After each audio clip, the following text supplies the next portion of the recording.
Pak Fahrul, makasih waktunya. Ya, halo Cialin, apa kabarnya? Kabar baik. Jadi waktu itu minggu yang lalu Pak Fahrul kebetulan ada sesuatu yang harus diselesaikan, tidak bisa ditinggalkan. Terima kasih Pak Fahrul sudah berkenan kita reschedule ulang. Kita kayaknya perlu ngobrol banyak ini mengenai khawatiran-khawatiran belakangan ini gitu. Paling tepat kita bertanya langsung dengan seorang ekonom seperti itu. Nah, Pak Fahrul, menurut Pak Fahrul nih perekonomian kita di sisa tahun 2022 dan kita menyongsong 2023 nih seperti apa sih outlook-nya untuk global dan kemudian untuk domestik? Oke, oke, thanks ini Cialin. Pertanyaannya komprehensif banget. Iya, kalau ngomongin tentang outlook ini kita harus bahas, kita agak bagi-bagi nih Cialin. Karena Iya, di tengah apa namanya ya, semua orang ngobrol apa namanya takut nih 2003. Nah, ada yang bilang nih 2023 gelap, ada yang katanya. Tapi gelap untuk siapa? Kita mesti bahas dulu nih ceritanya. Jadinya memang outlook-nya itu apa namanya lumayan divert ya. Kalau dari sisi global itu benar semuanya pada ngomong ini bakal ada resesi. Saya rasa data-data di Eropa, data di China, di Jepang, di Amerika Serikat pointing resesi itu memang kejadian. Itu kalau kita ngomong pasar apa namanya ya, pasar real sektor di global. Nah, kalau di globalnya lagi, selagi ini global lagi. Tadi real sektornya resesi, di financial sektornya lagi ada isu inflasi. Nah, iya, kalau inflasi ini ceritanya uang balik ke real sektor pada dasarnya ya, gara-gara terpaksa bayar BBM mahal, bensin mahal, pangan mahal, semuanya mahal. Itu kejadiannya. iya. Jadinya uangnya balik ke real sektor. Kita udah lihat koreksi dalam sekali ya di pasar keuangan global, dolar itu mengalami peningkatan. Nah, itu udah kita lihat. Tren kayak gini, aku lihat dari sisi globalnya memang ceritanya masih resesi. Nah, kondisinya itu agak tricky kalau kita lihat di lokalnya, Cialin. Kalau di Iya, lokalnya mungkin kalau follow kita apa namanya pernah juga IG Live sebelumnya atau ada betul. juga yang follow IG Live saya yang lain, saya juga udah bilang bahwa di sisi di sisi pasar keuangan kita itu memang udah harus hati-hati going into 2023 karena paling nggak itu ada dua hal yang kita hadapi. Inflasi yang meningkat, baik karena harga direct, karena harga BBM dan lain-lainnya, yang berujung pada bunga yang naik dan tentunya ada pelemahan rupiah. Nah, itu dia. Di faktor ke pasar keuangan seperti itu, tapi data sektorial, kalau kita lihat juga dari data corporate, itu belum mengecewakan sama sekali sebenarnya, Cialin.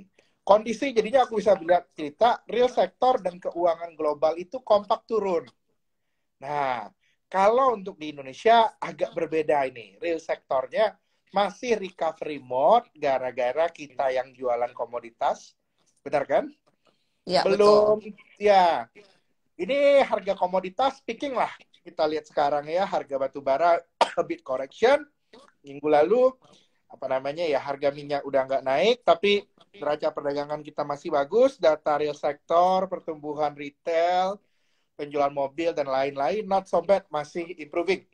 Jadinya kalau bisa kita lihat, kita melihat 2023 ini kondisinya itu lebih tricky. Kalau saya memandang 2023 real sektor itu masih bagus. Saya agak berbeda dari kebanyakan orang, mungkin pengamat lain, yang lihat ekonomi bisa turun banyak di tahun 2023.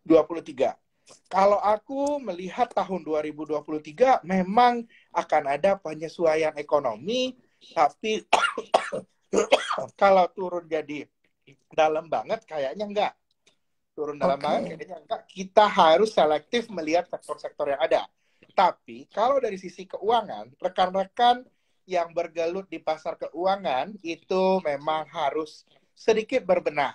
Karena ekspektasi tahun depan saya sarankan tone down. Resiko IHSG mengalami koreksi saya lihat masih ada.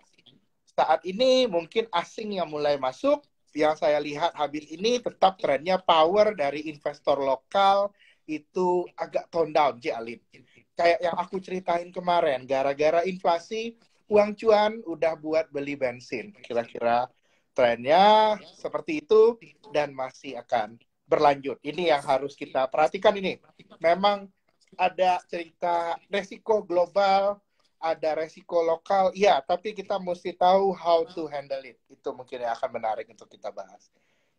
Oke, kita mesti tahu how to handle it. Jadi, eh, menarik juga nih, tadi ada yang bilang senangnya dengar analisa positif dari Pak Fahrul. Iya, betul. Kayaknya kalau saya sendiri, kalau kita lihat ya, hasrat berkonser masyarakat Indonesia lagi tinggi ya, Pak ya. Itu nggak tahu bisa jadi barometer apa enggak gitu. Apakah ini bisa jadi misalnya sebuah cerminan misalnya nih. Sebenarnya kuat selain data-data yang tadi disebutin oleh Pak Fahrul. Kalau kita lihat sekitar kita nih misalnya nih ibu-ibu kayak ibu-ibu sekitar saya aja masih semangat banget ke klinik kayak Oh gitu iya, Pak. benar. Kemudian ke konser-konser sampai ke Korea-Korea dikejar Benar. gitu kan. Kemudian Setuju. booming Saya konser aja tiap-tiap. artis-artis udah lama kita nggak lihat aja tuh mahal loh tiketnya gitu loh Pak. Benar. Setuju, Ci. Saya aja lagi nunggu hajatan konser besar bulan Desember. Yang 3 Apa hari tuh itu Pak? loh. Ditunggu loh. Wah, jadi misalnya ada yang DM ke saya, buka apa, lagi udah perluasan salon, terus takut kayak gitu. Kayaknya nggak perlu terlalu khawatir ya kalau tadi dari paparan Pak Enggak Fahrul terlalu gitu ya. khawatir. Kalau yang Mm-mm. terakhir itu yang harus khawatir di tahun 2023, khawatir pakai banyak ya, adalah sektor keuangan. Ini kalau untuk kayak kita ini yang ceritanya di transaksi saham, obligasi, kita harus lumayan khawatir. Tapi kalau Oh, untuk di real sektor, aku lihatnya masih ada kesempatan. Itu yang harus kita perhatikan kira-kira. Jadi ya aku lihatnya temanya 2023 itu masih merupakan kelanjutan atau trennya itu makin tajam, yaitu pindahnya uang dari sektor keuangan ke real sektor. Itu yang harus kita antisipasi. Apakah ini oke. akan necessarily bikin market kita jadi jelek banget? Ya, kalau kita lihat bisa volatilitasnya tinggi, marketnya turun di bawah 68, 67, saya lihat itu memang mungkin terjadi, tapi after koreksi besar itu bisa terjadi, di sana akan muncul trading opportunity yang baru. Ini yang harus kita lihat, perhatikan sebenarnya, Ci. Jadinya aku lihatnya di sisi keuangan kita semua harus tone down expectation. Oke. Jadi kalau kita bicara tadi soal krisis atau kekhawatiran akan terjadi risiko ekonomi itu bisa di sektor keuangan itu, kemudian juga bisa di sektor real. Tadi kalau sektor keuangan itu yang mungkin kita perlu waspadai, tapi sektor real unlikely juga ya, kayaknya kita masih cukup resilient. Baik, tadi Pak Fahrul bilang salah satu yang membuat kita perlu berhati-hati ini adalah soal eh, rupiah. Ada juga yang nanya Pak di Instagram, apa dampaknya pelemahan rupiah? Pelemahan rupiah secara natural itu fungsinya itu untuk membuat ekonomi kita menyesuaikan diri. Kalau nggak salah di IG Oke. live sebelumnya aku udah apa namanya yang ngobrol dengan Ci Alin, aku cerita di kondisi Mm-mm. US Treasury yield sekarang itu yang sudah di atas 4%, Ci Alin, ya kan? Sudah ada 4% Iya. US Treasury yield, Indonesia itu sudah tidak boleh lagi mencatatkan defisit. Surplus pun sekarang kalau menurut kita nggak cukup. Jadinya proses yang lagi dilakukan oleh rupiah ini sekarang memaksakan adjustment dari perekonomian kita sehingga masuk di kestabilan barunya. Ya, nah sebenarnya adjustment ini udah terjadi dari beberapa bulan yang lalu. Dan kalau perhitungan kami, rupiah itu keseimbangan barunya kan selalu bergeser ya. Keseimbangannya rupiah itu ada di 15.000 sampai 15.200. Dengan rupiah yang lompat di atas 15.500 ini, saya menyarankan rekan-rekan jangan panik beli dolar. Kalau mau beli dolar, saya bilang sudah terlambat, udah keburu naik. Jangan seperti saham, jangan beli dolar di pucuk. Ini udah deket pucuknya. kalau aku malah menyarankan kalau ada rekan-rekan yang punya dolar, ini waktu untuk take profit. Kira-kira seperti itu. Oke, jadi nggak harus tunggu sampai eh, the Fed fund rate-nya 4,4 ya, Pak ya? Hah? Nggak harus Enggak. tunggu Fed Fund 4,4, marketnya sudah jalan duluan. Itu yang kejadian. Jadinya memang kondisi sekarang ini ya kita jangan, kalau kata saya, jangan pernah melawan market. Market sekarang ingin kita menyesuaikan diri. Market sekarang mengatakan bahwa ini belum waktunya kita nyari cuan yang banyak di saham. Market yang lagi sekarang ini lagi kan ceritanya global lagi recession, lagi hendak membuat kita orang Indonesia aware dong. Di global itu resesi, kamu nggak bisa ekspor supaya rupiah kamu aman, kamu harus nurunin impor kamu sehingga nantinya ekonominya sehat. Nah, menjelang ke sana memang yang akan terjadi adalah volatilitas di pasar saham itu lumayan tinggi, Cik Alin. Aku sendiri melihat ya mungkin kemarin udah ada yang mulai masuk pas 67XX, aku sih masih lihat masih ada potensi gejolak. Belum waktunya untuk ngelong. Apa namanya temanya masih ini ya, kalau untuk rekan-rekan yang masih trading temanya adalah SOS tetap. SOS bukan bahaya itu ya, SOS itu kalau orang saham sell on strength. Kira-kira Strength. itu strength. Oke, itu dia. Mantap banget, Pak Fahrul. Rupiah sudah saya tanyakan pertanyaan dari teman-teman. Kemudian kita akan, eh nah, soal harga komoditas ini, Pak Fahrul. Kalau kayak minyak sendiri kan, misalnya US mau keluarin pas apa cadangan strategisnya dia.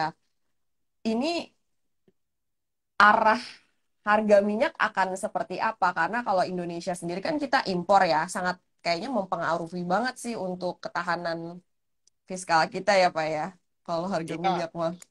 benar. Kalau Amerika melepaskan strategi reserve-nya, itu sudah cerita 2 bulan yang lalu. Sudah Iya, sepertiga. iya.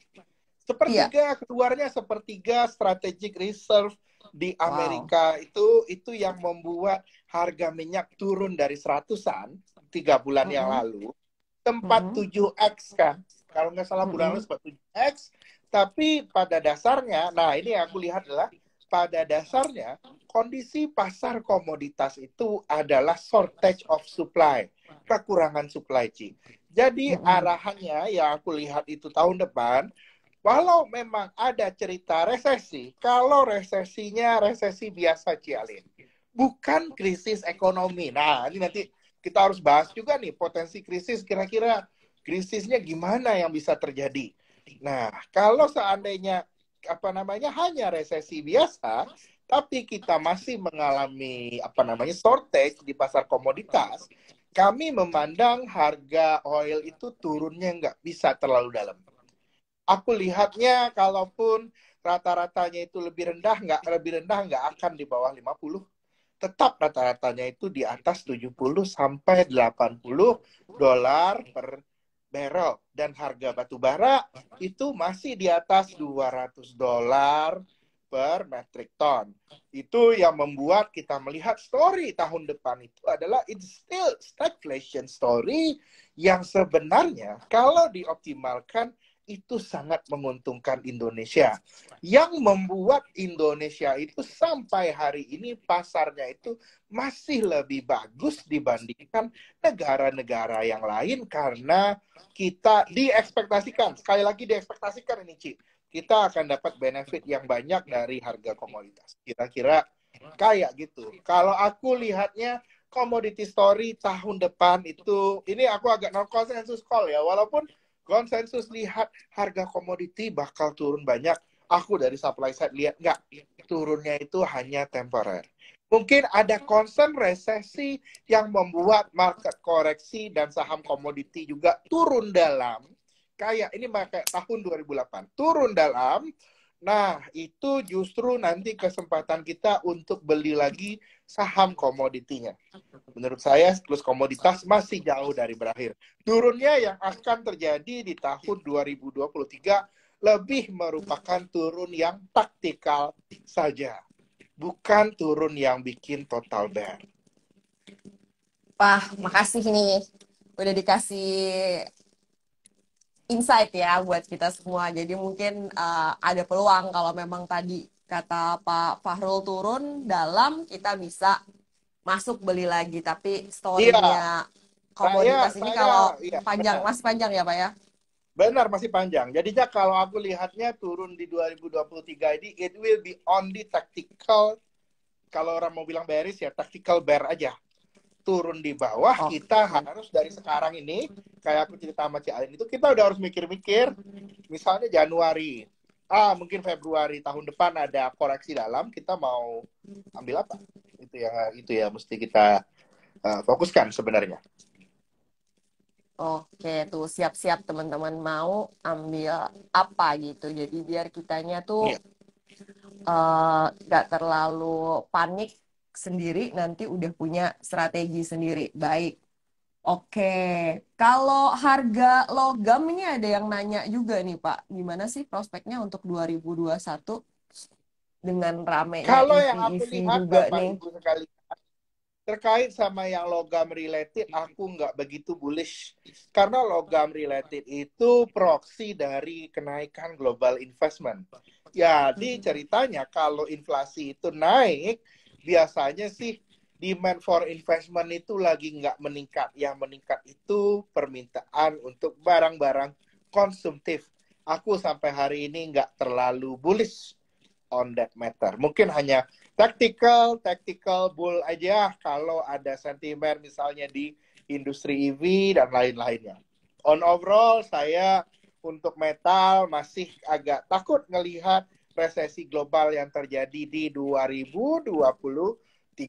Nantinya, tapi kapan kita akan beli saham metal? Kita akan beli saham metal itu secara makro ketika ada dua hal terjadi. Alin. Yang pertama ketika perang selesai, yang membuat orang rela untuk capex cycle yang lebih banyak dan ada tren penurunan tingkat suku bunga di Amerika Serikat. If that is the case, saham metal borong. Sekarang hati-hati. Menurut saya sekarang belum episodenya. Saya di kondisi saat ini lebih senang dengan story yang terkait dengan kembalinya konsumsi masyarakat. Yang ya Nah, klien diberi megah tentunya udah bisa baca report consumer sektor kita yang baru keluar minggu lalu. Minggu ini ya, oke. kemarin itu kalau nggak salah. Nanti Kalau saya rangkumkan kalau gitu. Oke Pak, kembalinya konsumsi masyarakat sektor kemarin, ya, consumer. ya. Nah, orang pada nanya-nanya Iya. itu. Konsumsi masyarakat, tapi kan inflasi. Orang nanya, why? Mm-mm. Bukannya kalau inflasi hidup jadi susah. Nah, hidup jadi susah ini kita harus tahu juga yang hidup susah itu siapa, Ci? Mm-mm. Kalau kejadian inflasi itu, Ci, yang susah itu orang-orang kayak saya, Ci. Kenapa? Karena biaya hidup udah naik, gaji belum naik, Ci. Ya kan? Dilema orang-orang kantoran. Itu yang terjadi sekarang. Jadinya mungkin yang kerja kantoran, yang gajinya tetap, tapi harga BBM udah naik, ongkos bensin udah mahal, standar hidupnya turun. Trennya adalah kayak gini, orang yang udah belanja di Grand Indonesia, turun belanjanya balik ke Tamrin City. Itu kejadian. Tapi itu di sisi lain ya, kelas menengah trading down. Itu temanya yang aku lihat di tahun 2023. Kebalikan dari apa yang terjadi waktu pandemi. Waktu pandemi kan yang kantoran ini nggak apa-apa ya, Ci ya. Iya. Paling ada beberapa mungkin yang gajinya dipotong, tapi income-nya so far oke. Okay. Income-nya so far oke, okay, hidupnya jadi mewah gara-gara nggak ngeluar ongkos transport kan. Betul. Nah, sekarang kondisinya berbalik, Ji. Gara-gara orang ini trading down dari misalnya belanja di Grand Indonesia turun ke Tamrin City, kalau belanjanya itu di Mom and Pop Store kayak di Tamrin City, Tanah Abang dan lain-lain. Di sana nanti hiring pekerja tokonya banyak, ya kan? Ada pekerja tokonya banyak, berarti banyak orang yang berubah dari pekerjaannya hilang zaman pandemi, pekerjaannya muncul lagi, kerja lagi, Ci. Kayak di Jakarta Mm-mm. sekarang saya ngobrol lagi kekurangan supir taksi. Terus kalau Betul. kita kantoran, yang aku aware juga itu masih understaff di mana-mana. Belum Hmm. dibalikin lagi kayak sebelum pandemi, padahal kayak Ci Alin bilang tadi, semua orang masih semangat pergi keluar. Jadinya aku lihatnya ditambah dari meningkatnya belanja sosial masyarakat menjelang pemilu, aku lihat sektor konsumer itu akan cenderung berjaya. Mungkin saham-saham seperti Indofood, ICBP, Mayora itu bisa mengalami re-rating. Itu yang kita lihat sebagai opportunity yang lumayan oke ya di consumer sektor di Indonesia. Kira-kira kayak gitu yang aku lihat akan ada perubahannya. Sebenarnya sudah mulai kerasa ya beberapa minggu terakhir sektor consumer yang kemarin-kemarin itu tidak disukai mulai menggeliat. Itu yang kita lihat. Mulai disukai lagi. Baik, sekali lagi. Kayak ingat kan Cialin kalau saya ngomong 2 tahun yang lalu, wah consumer bagus, saya bilang enggak, consumer berat. Unilever bakal dibuang terus dari zaman Unilever 10.000. Sekarang Heeh. Unilever udah 4.000, ternyata nasib berubah. Roda kehidupan itu berputar. Seperti kata orang-orang tua dulu. Memang berputar, Ci. Yang tadinya jelek akan bagus lagi, yang tadinya bagus mungkin kurang disukai. Seperti itulah kehidupan, begitu pula di pasar saham. Oke. Udah pada banyak yang nanya juga nih, yang baru nanya, baru-baru muncul. Oke, kita selesaiin dulu ya pertanyaannya yang udah ditulis sebelum live biar nggak pusing, biar terarah sayanya juga nanyanya. Baik, tadi kita udah soal sektor, udah kita bahas. Eh, Pak, ini buat strategi investasi sih. Tapi ada juga yang nanya, emangnya ini ya, di mata Pak Fahrul, soal crashing property di US ini seperti apa, Pak? Tadi udah kita bahas soal outlook global sih, Kalau tapi ini spesifik properti isunya. US saya rasa ini nggak crashing ya, turun sudah terjadi. Mm-mm. Yang menariknya pembelian properti di US itu uang apa namanya, utang rasio terkait dengan kredit properti itu belum balik ke level tahun 2008. Sampai saat ini karena data tenaga kerja di Amerika Serikat itu kuat, wages pertumbuhan gajinya kuat, properti itu sebenarnya sampai saat ini tidak sebanyak itu yang dibiayai dengan utang. Gara-gara pendapatan rakyatnya juga meningkat. Saya tidak lihat resiko itu datang dari Amerika Serikat. Amerika Serikat justru ekonominya saat ini itu Cialin terlalu bagus. Kalau yang saya lihat. Hmm, Untuk masyarakat, ini bukan untuk perusahaan ya, untuk masyarakat iya. Amerika kenaikan gajinya tinggi, di mana-mana hiring, pindah kerja, hal kayak gitu itu lagi oke banget sebenarnya.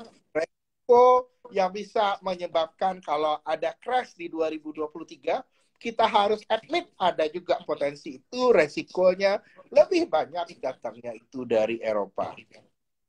Hmm, oke. Lebih dari Eropa ya sebenarnya. Pak Iya, benar. Fahrul, ini ada yang nanya juga tadi. Tadi, maaf. Kita kan ngomongin soal selektif melihat sektor yang ada. Setelah ini kita akan bahas. Tadi sudah disebut consumer, mungkin ada sektor apa lagi akan kita bahas sesudah ini. Tapi kita mau nanya dulu nih, untuk IHSG banyak yang nanya nih Pak.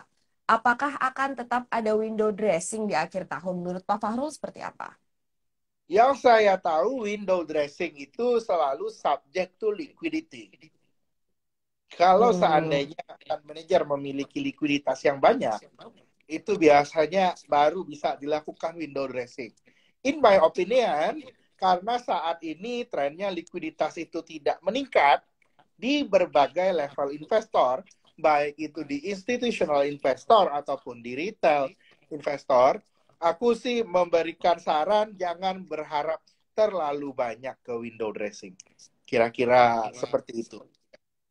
Aduh, makasih nih Pak Fahrul. Jadi jangan terlalu ngarep ya kita, kata Pak Fahrul. Semuanya tuh tergantung UIT ya. UIT-nya lagi ketat nih.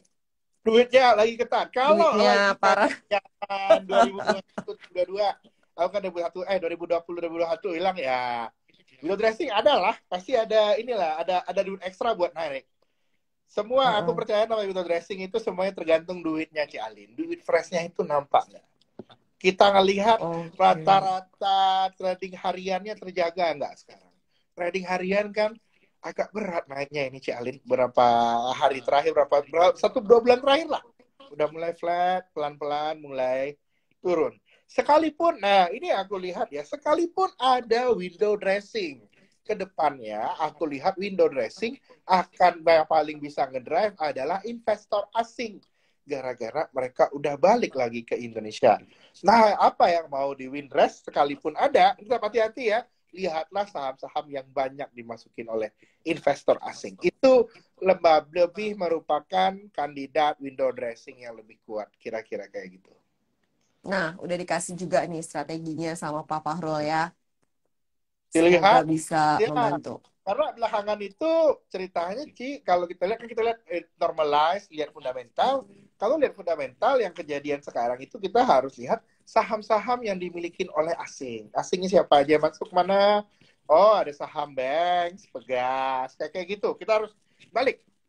Kalaupun ada yang lain-lain, selalu kalau aku bilangnya story-story saham mid cap itu always read it with a grain of salt kalau bahasa kerennya.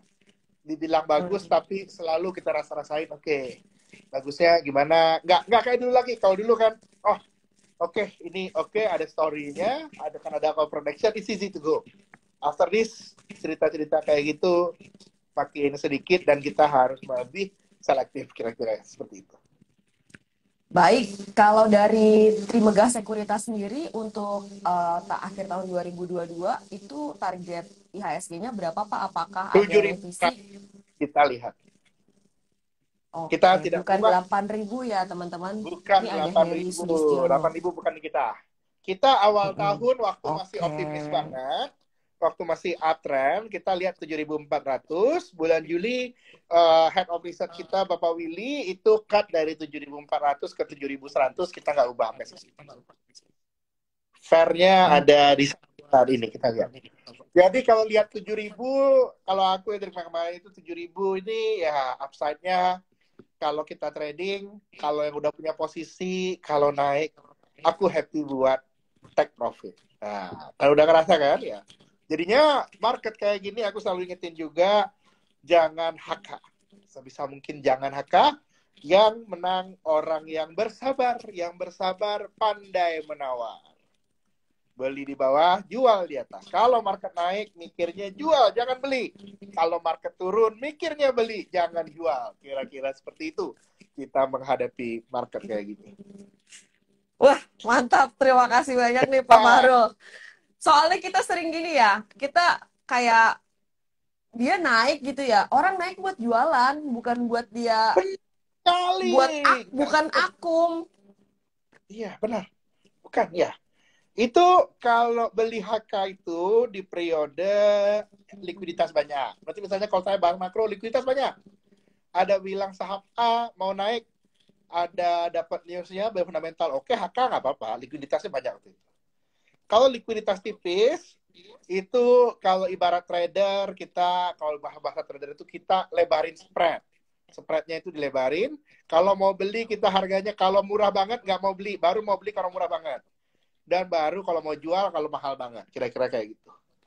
Kita harus lebarin spread, itu kondisinya nggak bisa dikejar, jangan kejar itu, nanti kecewa. Itu kira-kira. Nanti perih coba siapa yang ngejar Nah, lalu akhirnya aduh kok marketnya begini itu gitu kan. pengalaman. Semua orang mengalaminya, saya juga mengalaminya. Paham sekali. Itu memang adalah latihan kita untuk menguatkan mental. Oke, menarik banget nih. Jadi kita 2023 ini untuk sisa tahun ini nggak usah terlalu oversize juga ya. Berharap window dressing jangan ya Pak ya. Kita harus Aku posisi lihat cashnya nggak usah banyak cukup racing, untuk racing akan 2023 ya. terjadi, maaf aja di saham-saham yang asing punya. Karena abis ini aku lihat power dari asing udah mulai pindah ya. Ini namanya flight to quality itu ya Pak. Mereka balik lagi ke US ya Pak. Ya, lagi flight to quality. Dan memang tema di 2023 itu, tema investasi adalah flight to quality. Flight to quality both in bonds dan di equity. Karena itu kalau sering ikutan Our Life, bahas pasar obligasi, kita membahas bahwa untuk pasar obligasi belilah yang kredit ratingnya tinggi. Kalau untuk saham, cari yang sound fundamental. Jadinya saham manapun yang marginnya bisa improve atau ROI-nya oke, itu yang akan dilihat. Jangan terlalu lihat growth tahun depan. Growth akan lumayan mengalami penyesuaian. Nggak bisa naik. Tapi orang akan benar-benar lihat bottom line-nya. Company mana sih yang ROI-nya bisa double digit and increasing? Nah, itu yang harus kita lihat sama-sama. Dan harus rajin-rajin baca analis report habis ini. Kalau Iya. kemarin-kemarin kan cuma target price-nya aja yang dibaca, Ci. Sekarang harus harus benar-benar baca reportnya itu kenapa. Iya, mau dong berguru ke Pak Fahrul, katanya ilmunya mantap. Pak Fahrul sering IG Live sama Koko Bernard 88 ya Pak Fahrul. Ya, selalu minggu pertama tiap bulan, biasanya tanggal 8 tiap bulan kita ini Oh, sebulan sekali teman-teman. bulan. Kalau mau sering-sering sama Pak Fahrul nanti boleh kita tanyakan ya kesediaan beliau ya. Kemudian kalau yang di Trimega Sekuritas juga kan kalau dibuka app-nya ada bagian research itu nanti bisa klik di situ untuk mengakses hasil-hasil research-nya. Kemudian juga ada di Terima Ideas itu update kondisi market setiap hari disertai dengan rekomendasi saham yang menarik dari teman-teman dari Trimega Sekuritas. Izin sosialisasi dulu Pak Fahrul. Baik, tadi ada yang nanya soal bond ini, menanyakan timingnya Pak. Mau beli government bond. Mau beli Iya, government bond, prediksi saya kalau mau yang tenornya agak panjangan, aku baru berani long itu Februari tahun depan. oke, bond Februari 2023 ya teman-teman kalau mau katanya. Terus ada juga Pak yang nanya efek yang kita bahas ini, risiko resesi global terhadap reksadana, Pak. Ini ada yang nanya, kalau RDPU kan mengikuti suku bunga acuan ya. Jadi dia Ya, nanyanya ke efeknya ke reksadana nih, Pak. RDPU, RDPT mungkin secara global aja untuk teman-teman yang punya secara posisi di global reksadana gimana sih? pertumbuhan tren kenaikan suku bunga global, resesi, ini aku cerita ya. Belum Mm-mm. pernah sejarahnya kalau Amerika itu mengalami resesi, global mengalami resesi, Indonesia nggak mengalami perlambatan juga, itu nggak pernah. Mm-mm. Jadi karena itu aku cerita bahwa kita emang harus tone down. Dan untuk reksadana sendiri, kita juga mau nggak mau harus realistis, akan ada pressure. Itu normal. Tapi kalau untuk reksadana pasar uang, kalau reksadana pasar uangnya disiplin dengan tenor-tenor obligasi tenor pendek, seharusnya masih bisa menjadi safe haven di kondisi saat ini. Itu yang aku lihat. Nah, apa ciri-ciri dari, nah ini dia nih, apa ciri-ciri dari reksadana pasar uang yang masih bisa rekan-rekan masukin di kondisi saat ini? Saya menyarankan di kondisi saat ini, lihatlah reksadana pasar uangnya yang cenderung isi dari reksadananya itu konservatif dan size reksadananya itu belum terlalu besar. Jadi sehingga fund manajernya itu masih bisa berfokus pada aset-aset dengan quality yang tinggi dan selektif. Kira-kira seperti itu. Oke, baik. Ini ada yang nanya FR93 10 tahun yieldnya kira-kira bisa berapa sampai dengan year end Aku lihat 2022? 7,6% akhir tahun ini dengan potensi overshoot. bond yield-nya ke 7,8% sampai 8%. Akhir tahun Hmm. 7,6. Oke, Masih bisa. terima kasih yang Ini sudah bertanya. pasti fund manager ini yang nanya. Ya. Oh iya, fund manager yang nanya ya. Baik, baik. Kalau yang nanya RDPT gimana nih Pak? Apakah instrumen yang tepat untuk situasi tahun 2023? Lihat underlying-nya, Ci Alin. Kalau Mm-mm. underlying-nya aset-aset dengan triple A, lihat grupnya. Nah, di Indonesia ini kalau beli RDPT gitu, kita harus lihat grupnya yang underlying-nya itu bonafit nggak? Konglomerat besar kah? Uh, grup besar dengan reputasi yang tinggi dan sistemik di Indonesia? Kalau memang iya, nggak apa-apa. RDPT juga masih merupakan sebuah hal yang solusi.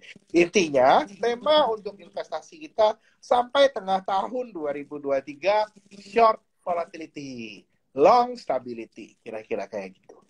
Oh, oke. Long stability, short Long volatility. Oke. short volatility, long stability, dan kalau ada ngelihat opportunity di real sektor, masuk ke real sektor dulu kalau yang punya bisnis. Kenapa? Kalau ada orang yang nanya, harga apa yang barangnya naik tahun ini? Tahun ini yang naik itu bukan saham, Bapak Ibu, tapi harga-harga di sektor real. Yang jualan sembako, sembakonya udah naik. Jualan bahan bangunan udah naik. Apalagi semuanya yang udah naik. Nah, yang naik-naik itu memberikan cuan yang besar. Investasinya kebetulan tahun ini sama tahun depan itu akan lebih banyak di sektor real. Kira-kira kayak gitu. Oke, jadi para pelaku usaha sektor real tidak perlu takut ya. Banyak yang khawatir Tidak nih. perlu Tidak takut, perlu memang takut. tricky. Situasinya lumayan tricky tahun depan, tapi siapa yang bisa memainkan suasana ini dengan tepat, dia yang akan menang. Temanya adalah, ini contohnya Ci Alin. Kalau zaman pandemi, ngerasain nggak? Zaman pandemi, kita lama di rumah, orang itu kalau order makanan makin aneh-aneh kan? Yang Mm-mm. lucu-lucu semuanya di order kan? Mm-mm. Gara-gara uangnya banyak juga, gara-gara gaji tetap, biaya ongkos transportasi nggak ada, di rumah aja. Akhirnya ini contoh yang kejadian sama saya jadi sering order kepiting waktu zaman pandemi, Ci, ya kan? Itu hal yang jarang Mm-mm. dimakan kan, tapi gara-gara Mm-mm. sering di rumah nggak apa jadi makan kepiting. Sekarang nggak lagi, udah nggak berani lagi makan kepiting, Ci. Selain bikin apa namanya kolesterolnya tinggi, ternyata harganya juga mahal, dan kita aware ya, gara-gara udah mahal kita semuanya harus berhemat. Jadinya aku sarankan jualan, mungkin kalau kemarin itu jualan barang-barang yang sophisticated dan mahal, after ini kita harus menargetkan power user, orang yang membeli barang-barang yang tepat guna. Barang-barang yang tepat guna, harganya terjangkau, dan tidak bikin kantong cekak. Itu temanya. Berbeda dari zaman kita pandemi. Oke, untuk yang nanya rupiah tadi di bagian depan sudah kita jawab. Saat ini ada adjustment menurut Pak Fahrul menuju ke keseimbangan baru di sekitar 15.500. Kalau menurut Pak Fahrul buat yang FOMO jangan beli FOMO dolar jangan dolar dikejar. sekarang. Kalau Yang aku udah justru punya kalau ada take yang butuh profit. rupiah, Mm-mm. yang banyak dolar ini pelanin 2 hari lagi naik nih. Misalnya 15.7, 15.8 jual sekarang. Karena rupiah itu selalu overshoot, dan tiap kali overshoot biasanya itu trader-trader dikasih hati dulu sama BI Betar. Dikasih hati buat apa? Ya FOMO-FOMO ini masuk, ditarik dulu sampai 16.000, habis itu boom, BI-nya masuk, dibawa lari ke 15.000 lagi, rugi semuanya. FOMO-nya langsung hilang seketika gara-gara beli di pucuk. Jadinya sama seperti saham di forex, apalagi jangan beli di pucuk, rekan-rekan.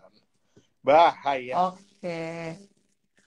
Pak Fahrul terkait dengan isu resesi global ini, kemudian juga potensi pelemahan ekonomi domestik, ini banyak teman-teman yang misalnya nih, jadi berpikir ulang soal investasi mereka saat ini, kemudian Memang rencana harus investasi berpikir ulang. jangka panjang.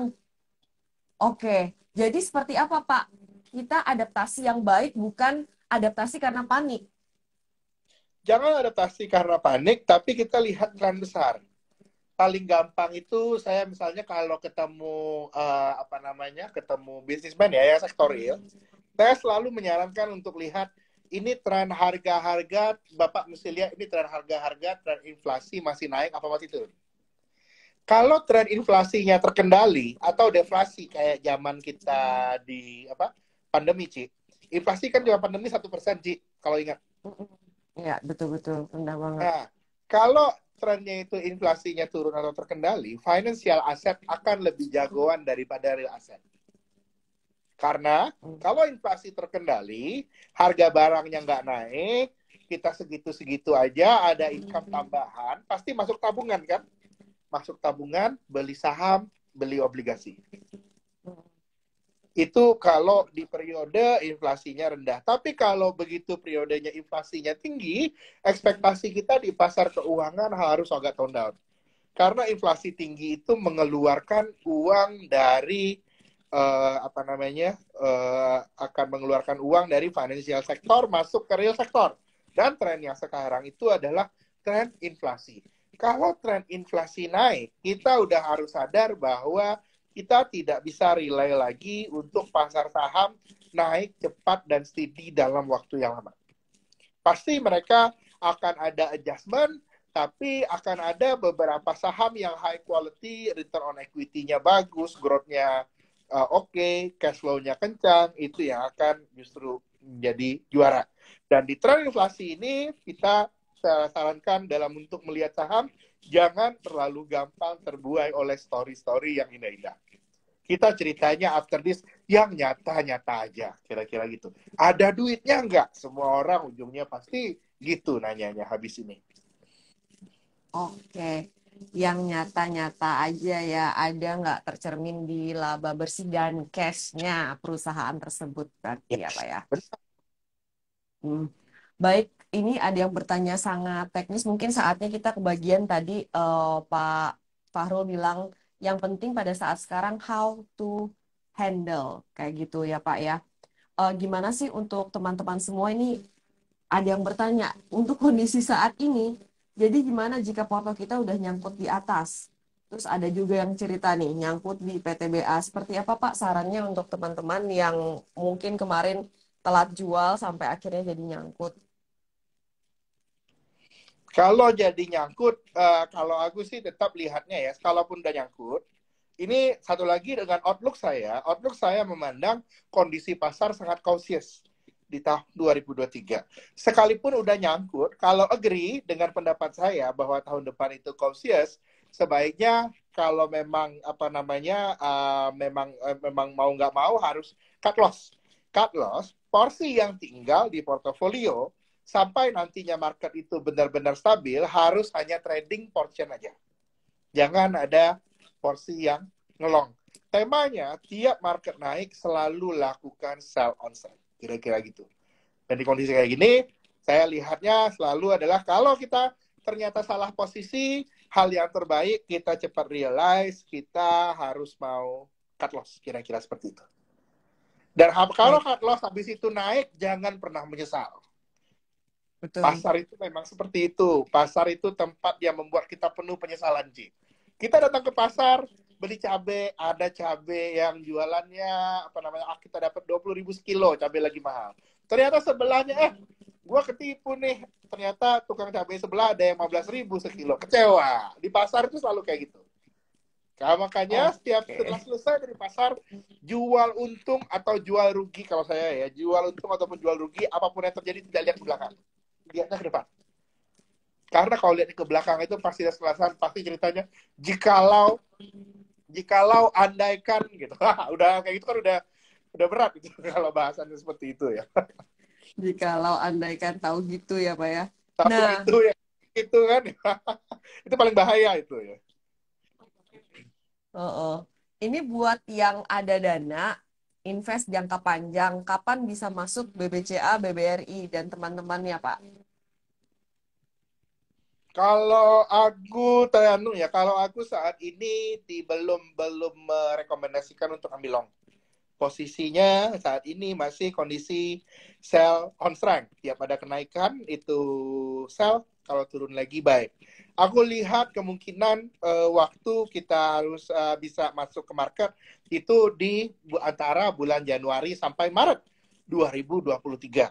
Itu ya aku lihat kita itu waktu kita akan melakukan long lagi. Sebelum itu trading aja. Kenapa? Pada kuartal 1 2023, aku lihat downside faktor yang terbesar itu adalah kemungkinan terjadinya krisis di Eropa. Kita lihat di Inggris 45 hari, PM-nya mengundurkan diri. Sepanjang 2000 tahun, Great Britain pertama kalinya hanya ada 45 hari keluar. Kalau karena itu aku lihat ketidakpastian ini membuat resiko terjadinya balance of payment crisis di Eropa itu tetap tinggi. Karena itu aku sarankan masih cautious.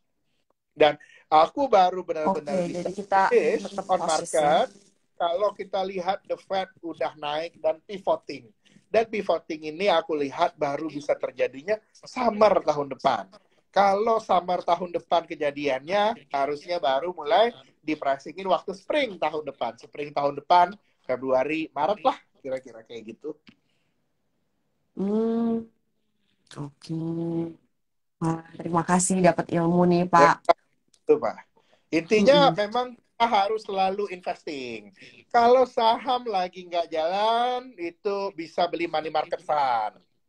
Di Trimegah kita punya Trimegah Fixed Income Plan. Silahkan dilihat-lihat Bapak Ibu kalau tertarik. Yang alhamdulillah Nah, itu memberikan kalau temanya sesuai dengan short volatility, long stability yang lagi kita lihat kondisinya pada saat ini. Nanti ketika waktunya sudah datang baru kita beli saham lagi yang yang high quality. Ya kira-kira seperti itu.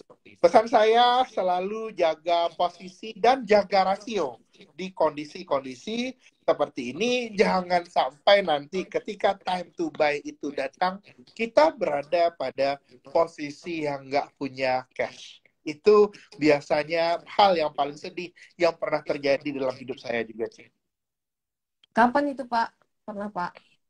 Pernah itu kejadian, waktu 2013 market turunnya banyak, marketnya crash, itu saya lagi in barang semua, lagi nggak in money. Pas turun, jauh gitu beli, ya nggak apa-apa, let go, tapi itu terjadi dalam kehidupan, ambil jadi pengalaman, semoga kita bisa jadi lebih baik lagi ke depannya. Jadi memang kadang-kadang kalau kita dikasih opportunity, tapi kayak saya sendiri nyesel sih, Pak, pas pandemi kemarin. Kenapa kayak terlalu takut, kemudian kebanyakan main-main trading gitu. Bukannya tadi sabar, stay Bukannya cash buy on dulu. hold ya, padahal kalau buy on hold mungkin double, triple, 4 kali lipat ya. Iya, tapi kayaknya memang seperti itu ya. Kita miss one opportunity, big opportunity buat belajar. Nanti ke depannya udah ready Benar untuk sekali, ngapain. karena pada dasarnya itu nggak ada orang yang tahu masa depan, Ci. Kita semuanya di dunia ini hanya bisa meraba-raba saja. Hal yang bisa kita lakukan, kita meraba-raba, kita cari informasi, kita cari conviction, dan ambil keputusan. Sebagian besar aku lihat itu investor yang menyesal dalam kehidupannya adalah mereka-mereka yang nggak decisif. Ketika harga lagi murah, mereka nggak decisif untuk beli. Ketika udah cuan, mereka nggak decisif untuk jual. Selalu ada yang bilang bahwa penyesalan selalu datang belakangan. Tapi sesuai dengan kata-kata pelatih investasi saya paling awal, di market jangan pernah ada kecewa. Tidak boleh jatuh cinta pada satu saham. Haram hukumnya. Karena apa? Karena kalau kita ketinggalan, akan selalu ada kapal selanjutnya. Kalau kemarin nggak kelihatan, nggak dapat yang 2020-2021, insya Allah akan dapat kapal selanjutnya ketika ada koreksi market di 2023. Memang tantangannya, bisa nggak kita menjadi pihak yang bisa memenangkan opportunity itu, atau enggak? Itu aja pertanyaannya. Betul, betul. Mumpung masih saham, tadi kita sudah bahas satu sektor yang cukup menarik di mata Pak Fahrul, yaitu sektor consumer. Apakah ada sektor lain lagi, Pak, yang mungkin bisa kita pantau Aku bersama-sama? consumer, belakangan aku suka semen kayaknya ya. Nah, Jadi tadi pas cerita ada yang nanya tuh. Oke, semen, Pak. I like it. Semen, oke. Okay. Aku kan bertahun-tahun nggak suka semen, aku semen udah suka. Capex cycle-nya udah selesai. Cash-nya banyak, udah tinggal nunggu utilisasinya naik aja. Jadi once ketika utilisasinya naik, resultnya itu gampang banget naiknya. Profitnya itu gampang banget naik. Dan apalagi sekarang dominasi semen Cina udah mulai agak turun dan konsolidasinya sudah selesai.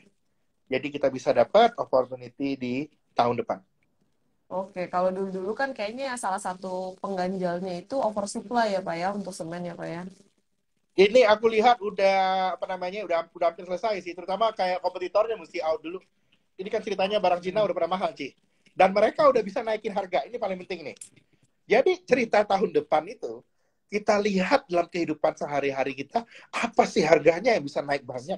Harga semen udah naik banyak sih. Harga keramik juga udah mulai naik banyak nih. Kalau aku lihat bahan bangunan udah naik, cari yang proksinya saham yang ada trennya kenaikan harga. Kenapa?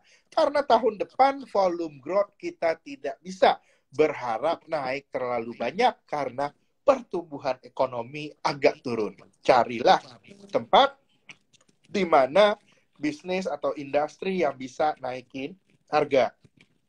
Nah, consumer ini kapan nanti bisa naikin harga? Saya lihat akan bisa naikin harga seiring dengan kenaikan gaji yang saya lihat akan terjadi tahun depan. Teman-teman yang punya company, punya corporate, hati-hati. Harus naikin gaji karyawannya tahun depan. Karena gara-gara BBM naik, nah harga-harga naik kan. Kalau gajinya nggak naik tahun depan, insya Allah pada resign. Lihat deh tahun depan. Rame itu. Kayak di Amerika kan kejadian The Great Resignation. Itu bukan nggak mungkin juga kejadian di Indonesia. Apalagi Oke. hari ini mining-mining pada hiring. Tambah orang, bonusnya naik, gaji naik. Yang teman-teman yang tadinya udah dari engineer minyak, engineer batu bara, resign kan, gara-gara industrinya hancur, masuk bank. Apa gua jadi penambang lagi aja ya? Apa gua jadi oil driller lagi ya? Itu yang bakalan kejadian, trennya berubah. Oke. Nah, Jadi tadi kita bisa pantau consumer semen. Ini ada yang nanya bank digital karena lagi ngejar itu katanya pemenuhan modal itu Pak. Gimana Pak? yes, Menarik nggak? Atau yes, sesaat aja? kita lihat mana bank digital yang bakal dinaik, apa namanya, bakal melakukan isu. Ini ceritanya terakhir ya. Mm-mm. Kalau ada isu itu oke. Boleh, tapi tactical trading aja ya, nggak bisa ngelong itu udah jelas. Itu nggak bisa ngelong, jangan dilong, tactical trading. Sesaat aja teman-teman. Pendek-pendek aja. Pendek-pendek aja, masih banyak gitu. Ada banyak banyak banget sahamnya yang even saya nggak bisa ngomongin ya. Karena di luar radar kita juga, tapi naik, banyak yang nanyain, saya paham. Oh, dan nggak boleh sebut nih Pak. Kira-kira seperti itu, Pak. Saking ramenya, Pak. Baik, ini ada yang nanya, Pak, ini kan bunga naik, bukannya dana akan lebih banyak parkir di deposito atau bonds ya Pak ke depannya dari Pak Michael Budiwardaya.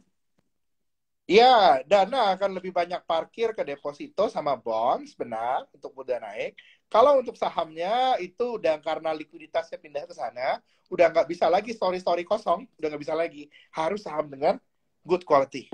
Ada cash flow, terus juga margin improvement, itu story-nya. Kita nggak bisa asal beli lagi kayak tahun ini. Tahun ini asal beli, mau naik, itu kan bisa kan. Sekarang udah nggak bisa. Oke, ada yang nanya nih Pak, kalau obligasi korporasi bisa dibeli di Trimegah kan ya? Bisa, silahkan langsung hubungi saya aja atau buka fit.trimegah.id. Bisa di sana langsung kita lihat kuotasi obligasi korporat dan kita ya apa namanya sekuritas pertama yang menawarkan obligasi korporasi langsung kepada retail dengan pecahan yang rendah. Bisa dari 5 atau 10 juta saja dan kelipatannya. Kalau orang kan selama ini lihat beli obligasi mahal kan, mesti miliaran. Sekarang nggak, kalau diterima megah kita bisa menjual dalam satuan yang kecil. Wah, ternyata saya kirain harus itu Pak, bener biasanya kan kita identiknya harus uangnya banyak banget ya Pak untuk beli obligasi korporasi Pak, bisanya beli SBN retail doang kami. Nah, kayaknya itu di tempat lain, bukan diterima megah. Kalau diterima megah Baik, bisa. ternyata Trimegah bisa. Baik, ini ada yang berharap Pak, apakah karena resesi ini kita bahas bolak-balik, ternyata nggak terjadi, bisa nggak Pak? Resesi Bisa global ya banget, Pak ya? bisa banget, bisa banget. Kalau aku lihatnya, resesi ini kan sering-sering itu self-fulfilling. misalnya nih, kalau resesi ini ya, kalau semua orang mikir resesi, bayangin. Kalau semua orang mikir resesi, semua orang bakal nabung dong. Semua orang Mm-mm. bakal masuk lagi uangnya ke sektor keuangan. Kalau likuiditasnya banyak lagi di sektor keuangan, cerita saya yang tadi bilang uang keluar di sektor keuangan gara-gara inflasi, itu bisa batal. Kalau itu kejadian, ya ternyata interest rate nggak harus tinggi ini, the Fed bisa potong lebih awal. Dan kalau itu terjadi, ya resesinya bisa batal. Itu mungkin banget. Sangat bisa sekali sebenarnya. Apalagi kalau yang lagi perang tiba-tiba damai. Uh, Nah, kita kalau ada investor itu mikirnya itu mesti lateral thinking kalau bahasa kerennya ya. Kita jangan linear, oh kayaknya sekarang ini resesi doang. Kita mesti mikir juga yang lain sebenarnya. Tapi oh, memang resiko terbesar saat ini paling nggak 70%-nya itu adalah resesi. oke. Pak, balik Nah, lagi ya, dan Pak. kalau kalau udah resesi, jangan Mm-mm. ngomongin resesi lagi. Misalnya Februari kita ketemu lagi nih Cialin. Di tengah Mm-mm. resesi kita jangan ngomongin resesi lagi. Karena ketika sudah mulai resesi, orang mungkin negara yang butuh disuntik IMF udah disuntik IMF kan, dan lain-lain. Kita harus ngomong way beyond the recession. Kita harus mikir yang optimis. Karena kita pemain di pasar keuangan tidak boleh berpikir di kondisi saat ini aja. Kita harus Mm. langsung apa yang kira-kira bisa terjadi setahun dari sekarang. Setahun dari sekarang ceritanya resesi. Tapi ketika resesi sudah terjadi, apakah tahun depannya resesi lagi? Kita nggak tahu kan. Bisa saja ada perubahan. Itu yang sama-sama harus kita pantau nantinya. Baik, Pak. Ada yang lainnya lanjutan. Beli obligasi di Trimegah, apakah mesti buka akun sekuritasnya dulu, Pak? Dari lori-lori mereka. Eh, enggak, prosesnya lebih simpel daripada RDN saham. Lebih simpel. Hmm. Lebih simpel. Oke. Nanti saya bikinin postingannya ya, teman-teman. Itu ada kan, misalnya Ci Alim bisa posting yang dari Trimegah on Iya, obligasi. baik. Kita tanyakan lagi tadi ada yang oh masih nanya sektor-sektor sih Pak. Sebenarnya tiap kali kita IG Live selalu ada yang bertanya kapan properti ini jalan kayak gitu Pak. Kalau Gimana aku Pak? properti habis pemilu sih, Ci. Masih panjang berarti Pak ya? Nah, kalau sekarang paling ya trading-trading aja ada sentimen, tapi aku buat buat ngelong aku nggak. Kenapa? Satu, properti itu selalu light cycle dari ekonomi yang udah naik. Ini kan ekonomi belum naik ini anyway. Ya apa Mm-mm. namanya? Belum full naik, itu adalah cerita udah banyak orang yang kelebihan uang. Enggak. Kalau sekarang uang itu lagi distribusi nih ceritanya. Kalau ibarat apa ya? Kalau kalau ibarat saham, sektor properti itu masih akumulasi sekarang. Hmm. Masih akumulasi, lihat dulu orang yang kebanyakan beli properti sekarang jualan properti dulu buat usaha, usaha batu bara, usaha apa namanya kebun dan lain-lain. 2 tahun lagi nanti ketika udah selesai pemilu uangnya banyak baru beli properti. Sekarang belum, fasenya belum sampai ke sana. Dan biasanya juga big money itu baru mau speculate on property after ketahuan presidennya siapa. Dan biasanya itu setelah pemilu. Aku baru lihat 2024 ya. 2023 agak berat, belum tahunnya properti. Yang aku lihat justru banyak orang masih mau jualan properti tahun depan. Kenapa jualan properti? Bukan gara-gara propertinya nggak bagus. Mereka jualan rumah gara-gara kebutuhan dana untuk bisnisnya meningkat. Bisnis aku muter, tambang aku butuh ekspansi tambahan. Aku punyanya rumah, kredit dari bank nggak dikasih. Katanya nggak ESG nih, tidak ramah lingkungan batu baranya. Itu dijual dulu, baru dia masuk ke bisnis batu bara. Itu membuat sektor properti, terutama yang ada di sektor itu mungkin belum masih berat. Itu ya. Ini maka so-so aja. Itu ya. Baik. Ini ada yang nanya, biasanya kalau nanya properti langsung sepaket sama konstruksinya juga kan belakangan Ya, lagi ada yang satu paket habis pemilihan presiden, Bapak Ibu sekalian. Satu paket itu oke, jadi teman-teman masih belum juga nih kira-kira kalau belum menurut Pak Fahrul ya mungkin 2024 ya meskipun kayaknya IKN 2024. lagi rame nih Memang ya. kinerja oke, tapi Mm-mm. 2024 belum. It is not the time for the property developer itu untuk deliver value to their shareholder. Kita mesti lihat siklusnya mana nih. Kalau kayak orang tadi ada yang nanya kertas. kertas siklusnya sekarang buy bond over equity. Kalau kertas. Misalnya ada emiten kertas, sekarang nawarin bondnya, atau ada underlying reksadana dengan underlyingnya apa namanya bondnya perusahaan kertas itu oke, nggak apa-apa. Karena tahap ini itu adalah fase di mana the company itu pleasing bond investor instead of stock investor. Stoknya nggak kemana-mana kan? Mm-mm. Fenomena ini sebenarnya mirip juga lagi kejadian itu di properti juga sebenarnya. Ini belum Mm-mm. waktunya mereka pleasing equity investor, baru mereka bisa pleasing equity investor nanti after pemilu, kira-kira kayak gitu. Oke, oke. Makasih banyak nih Pak Fahrul. Baik, sebelum menutup Instagram Live kita pada malam hari ini, saya mau minta pesan dari Pak Fahrul sebagai closing statement.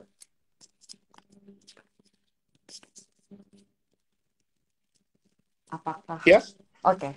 Ya, Pak. Closing statement, Pak, buat Ya. teman-teman semua yang lagi galau di market.